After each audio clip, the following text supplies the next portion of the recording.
ধর্মপুর গ্রামের রামধন একজন গরিব কৃষক। এইবার সে মহাজন শেঠের কাছ থেকে ঋণ নিয়ে চাষ করেছিল। ভালো বৃষ্টি হওয়ায় ফসলও ভালো হয়েছে। দেখো সুনিতা, এইবার ভালো ফসল হয়েছে। এবার বাচ্চাদের না খেয়ে থাকতে হবে না। হ্যাঁ রামধন, এইবার পরিশ্রম সার্থক হলো। বাবা, আমরা কি এবার স্কুলে যেতে পারবো? অবশ্যই, তোর জন্য বই, কাপড় সবকিছু কিনব। বৃষ্টি আসলেই সমস্যা শুরু হয়। মাঠে গিয়ে দেখে সব ফসল পানিতে ডুবে গেছে। ভগবান, সব শেষ।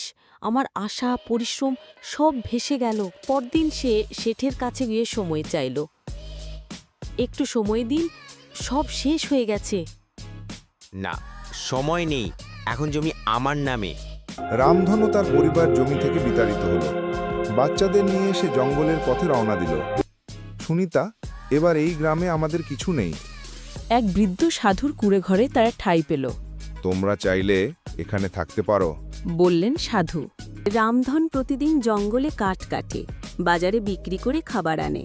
সামান্য কিছু খাবার নিয়েও তারা সুখী, কারণ তাদের পাশে পরিবার আছে। এটাই বড় কথা। আজ আমাদের কিছু নেই, কিন্তু আমরা একসাথে আছি।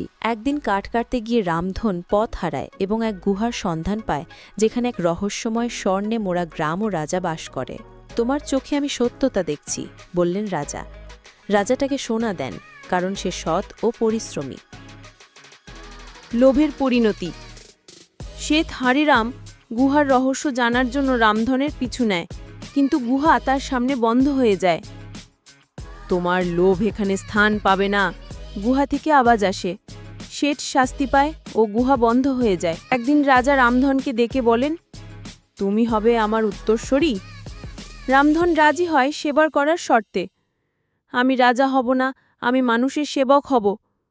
নয়, সত্যিকারের রাজা। রামধনের রাজ তিলক হয়।